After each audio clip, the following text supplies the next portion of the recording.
Yeah, the stock market. Stock market has lost $5 trillion in 3 weeks. Yes, Trump, he's the Ozempic of the economy. Wow. 5 trillion. So, today, Greenland offered to buy us. There are... Donald Trump running the economy is like handing a toddler the nuclear codes, except the toddler might have better instincts. And Bill Maher? Oh, he's not holding back in this fiery rant.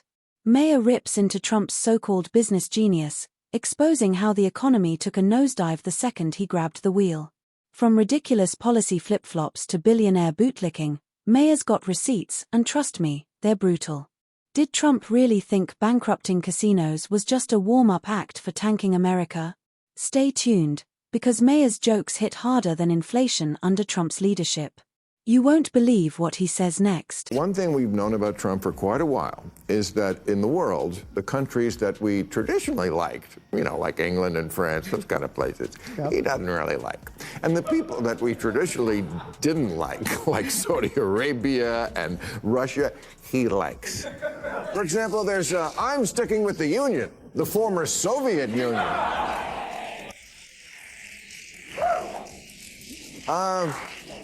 Unlike some people, he always says thank you.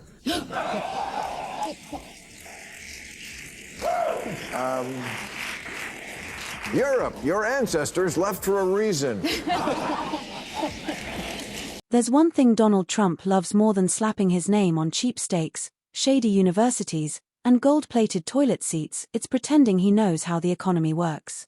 But according to Bill Maher, the only numbers Trump is good at managing are the ones on his golf scorecard, and even those are a little suspicious. The second Trump got his tiny, ketchup-stained fingers on the economy, things didn't just go downhill, they were launched off a financial cliff faster than one of his bankrupt casinos. Let's talk about how the Republicans have changed. Oh. You said in your special, Trump got the White House again, but he's not going to get your mind. How's that resolution holding up? Not that well. I got to say it lasted. Yeah. I also said I wouldn't pre-hate anything, which is true. I didn't pre-hate, but boy, does the hate come around quickly. Mm-hmm. I mean, has it been only a month? Yeah. It's been 1 month. 1 month. 1 month. I mean, I made a list. Like, here's what I already hate. Here's things I don't hate yet. There are things that, like, the idea that Gaza could be Dubai instead of this hellhole that it's been. Other people have suggested that by way of us taking it over. No. Starting a new American empire. No, this insanity of Zelensky as the dictator and outrageous this opposite day kind of shit with the Western Alliance. So that resolution is being bad. If you're enjoying this, please subscribe. Maher wasted no time exposing the financial circus act that was Trump's economic leadership. That magical era where giving tax cuts to billionaires was supposed to help the middle class. But all it really did was give Jeff Bezos more yacht money while the average American debated which kidney to sell to afford gas. Because let's be real, when a guy who ran multiple businesses into the ground tells you he's going to make the economy great, maybe don't believe him. That's like trusting a raccoon to guard your lunch. Trump says, I like reading as little as possible. I don't need, 200-page reports on something that can be handled on a page. He's actually proud that he makes decisions without learning anything, which makes him the perfect president for a nation perpetually looking at its phone. Of course, Trump swore up and down that the economy was booming under his watch. And sure, it was if you were a hedge fund manager, a corporate CEO, or the guy selling mega merch outside his rallies. Meanwhile, everyone else watched their wages stagnate, healthcare costs skyrocket, and rent go up faster than Trump's legal bills. But according to him, everything was perfect, amazing, the best economy ever. Kind of like how Trump says he's the fittest president in history right before he wolfs down a cheeseburger with his bare hands like a raccoon in a dumpster. Watch out for Canada, the quiet, polite neighbor you never suspect.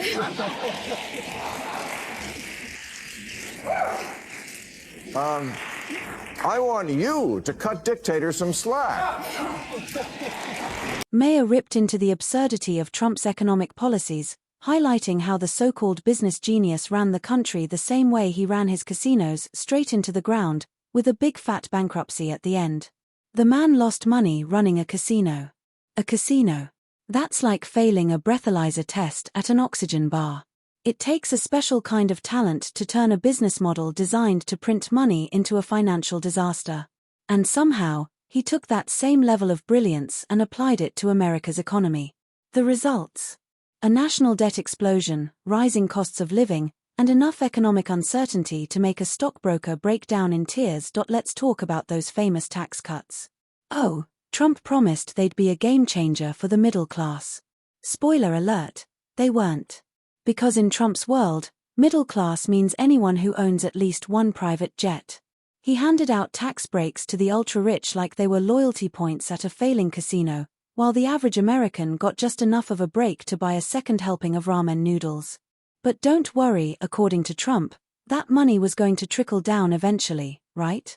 And Trump University was going to give people a real education. What he's trying to tell us by continuing to do this dance.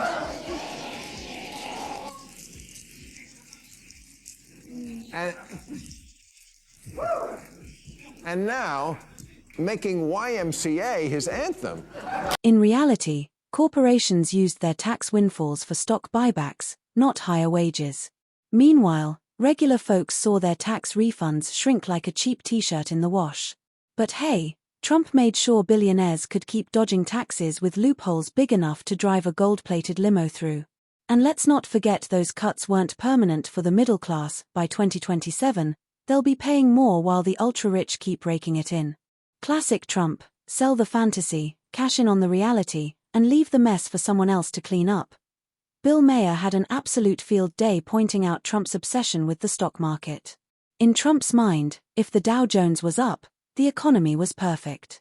But here's the problem: the stock market isn't the economy. That's like saying your Instagram likes determine your health. Just because rich people were making more money didn't mean working people were doing better. In real reality, wages were stagnant, healthcare was a nightmare, and housing was so unaffordable that even monopoly players were going broke. But Trump kept pointing at the stock market like it was some kind of magic scoreboard, and when it crashed, crickets. Not a word. Just a bunch of tweets about how it wasn't his fault, because if there's one thing Trump is consistent about, it's blaming everyone else for his messes. Yes, it turns out that the stock market has really kind of rejected the notion that if we turn on our trading partners, chickens would lay more eggs.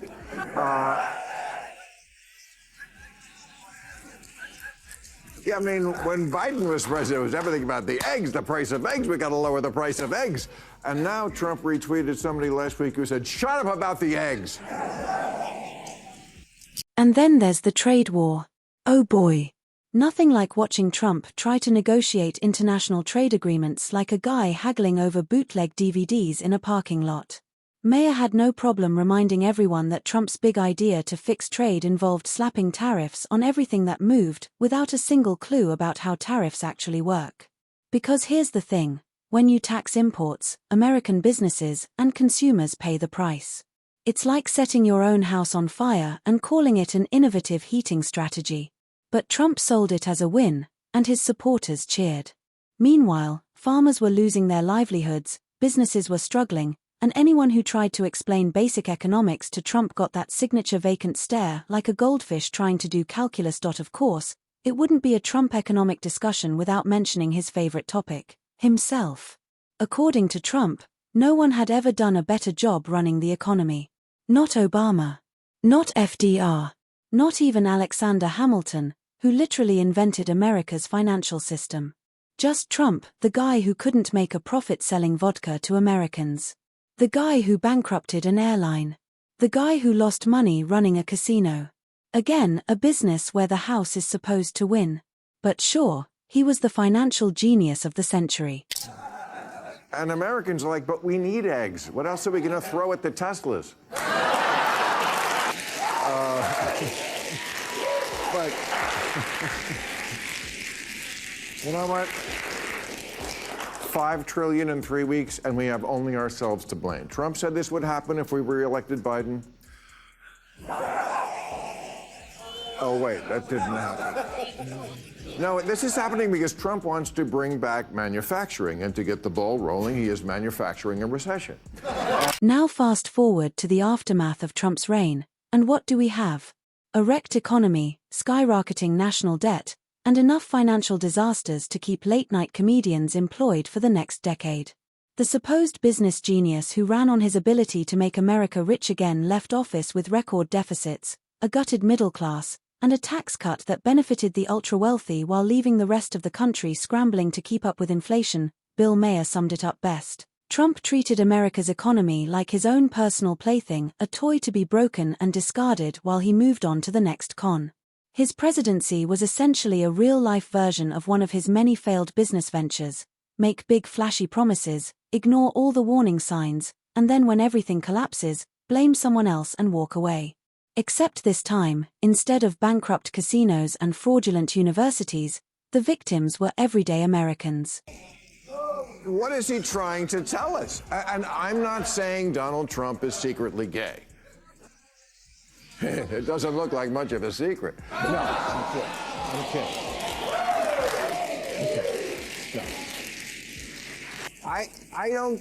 I don't think he is gay. Quite the contrary. I think the message to his manosphere is that he's so masculine that he can literally jerk off two guys at once while dancing to the Village People and still be considered a masculine icon. I mean...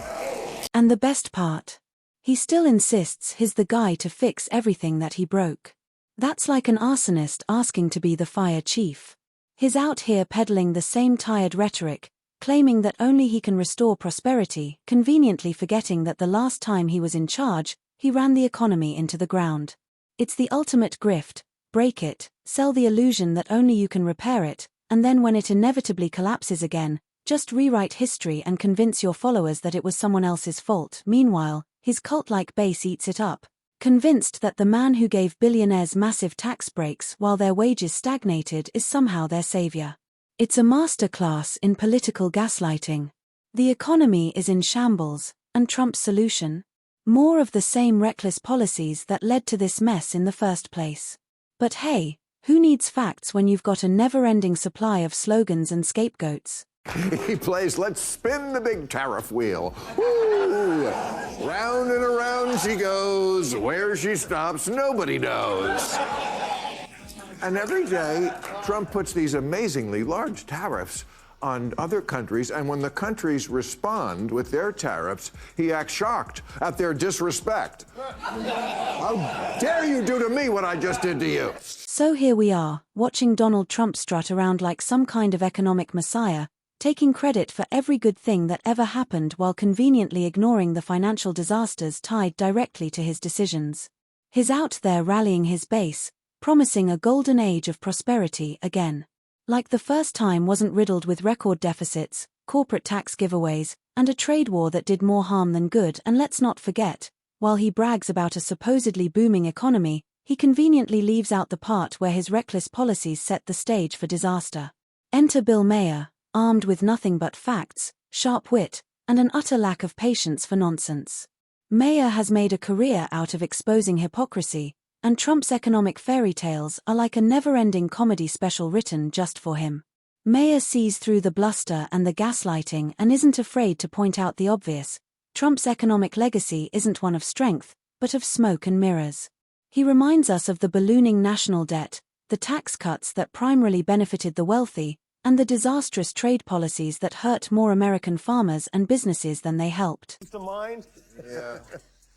Yeah, I'm getting Donald Trump for my birthday.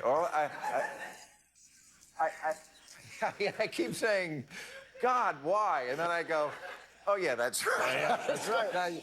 The last 25 years I've been making fun of you on TV. This is God's way. Okay, that little, I'm religious. You hated that too, I remember. Okay, all right. But of course, Trump's strategy has never been about facts. It's been about spectacle. He's a master of spinning failures into successes and rewriting history while his supporters nod along.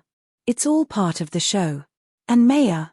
He's got a front row seat, popcorn in hand, calling out every absurd claim, every ridiculous boast, and every outright lie. Because if there's one thing Trump is truly great at, it's giving comedians endless material. And if there's one thing Maher excels at, it's making sure the world never forgets just how ridiculous the whole Trump economy experiment really was. Through biting monologues and brutal punchlines, he holds up a mirror to the madness, making sure we remember that the so-called best economy ever was built on a shaky foundation of debt, deregulation, and deception. Because history has a funny way of repeating itself, especially when people fall for the same name twice. And Maher, he's here to make sure we never forget just how laughable and dangerous Trump's version of economic genius really was. That you were like taking people to task, as I think you should, for who like would boycott Donald Trump, and you said, but if he wanted to come on your show, you would have him on. Of course. Because you said it's important to talk to important people. Yes. But I would add this. Yeah. If you are going to have him on, he's a politician. Yeah. I know he's actually a game show host from Queens.